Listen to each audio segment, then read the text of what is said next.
আজকে ঢুকে গেছি বাড়িতে তাড়াতাড়ি। তো বাড়িতে ঢুকতে না ঢুকতে আমার মায়ের আবদার যে সন্ধে হতেই চলো আমাকে কিছু বানিয়ে খাওয়া। তো মায়ের আবদার অনুযায়ী চলো দেখি কি বানানো যাক। যদিও আমি রান্না নিয়ে এক্সপেরিমেন্ট করতে খুব পছন্দ করি, খুব ভালোবাসি আমি রান্না করতে। তো আর কি, চলো কিছুটা দেখে আর কিছুটা নিজের থেকে কি বানানো যায় দেখি।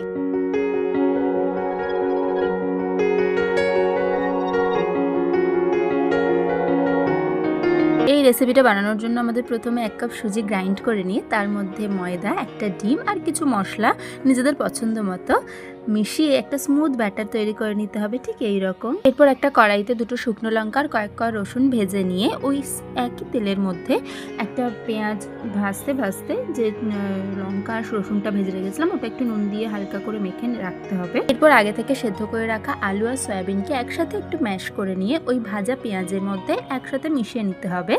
আর অতি অবশ্যই ম্যাগি মশলা কিন্তু ব্যবহার করতে হবে আলুর পুরটা বানানোর সময়, এতে টেস্টে কিন্তু আরও বেশি ভালো। চলো এবার পাটিসাপটাগুলো রেডি করে ফেলি।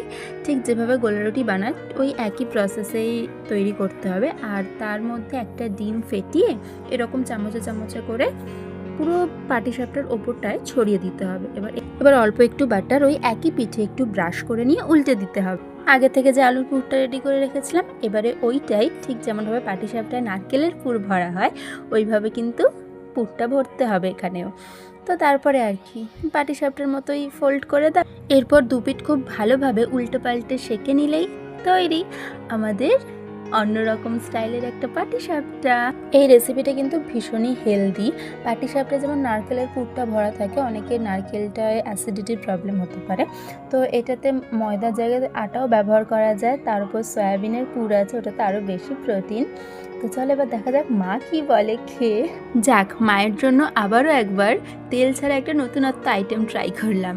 যারা আমার মতো তেল খেতে পছন্দ করে না তারা কিন্তু এই রেসিপিটা অবশ্যই ট্রাই করো।